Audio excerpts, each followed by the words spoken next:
కొందరు అధికారులు క్షేత్రస్థాయి పరిశీలనకు వెళ్లడం లేదని, కళ్ల ముందే కాళేశ్వరం కట్టడం కూలడం జరిగిపోయాయన్నారు సీఎం రేవంత్ రెడ్డి. కాళేశ్వరం నిర్మాణంలో సగం ఇరిగేషన్ డిపార్ట్మెంట్ ఉందని, అందరిపై చర్యలు తీసుకుంటే ఆ విభాగం ఖాళీ అవుతుందని ఆయన అన్నారు.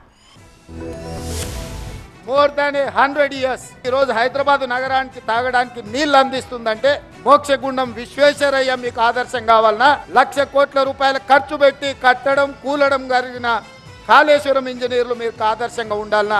యాజ్ ఏ ఇంజనీర్స్గా ఈరోజు మొదటి రోజు ప్రభుత్వ ఉద్యోగంలో చేరుతున్న మీరు ఆలోచన చేయండి. More than 50% department they worked in Kaleshwaram. వాళ్ళందరి మీద చర్యలు తీసుకుంటే అసలు డిపార్ట్మెంటే ఉండదు, రద్దు చేయాల్సిన పరిస్థితి ఉంది. చర్యలు తీసుకోకపోతే అందులో ఉన్న వాళ్ళనే మీరు కొనసాగిస్తున్నారని మేము ఆరోపణలు ఎదుర్కోవాల్సిన పరిస్థితి. 2 లక్షల కోట్లు సాగునీటి పారుదల మీద ఖర్చు పెట్టినా మనం ప్రాజెక్టులను పూర్తి చేసుకోలేకపోయినాం తెలంగాణ రాష్ట్రం వచ్చిన 10 సంవత్సరాలలో. దీనికి కారణం ఎవరు అని ఒకరి మీద ఒకరు ఆరోపణలు చేసుకునే కంటే భవిష్యత్తులో మనం అలాంటి తప్పు చేయకూడదు.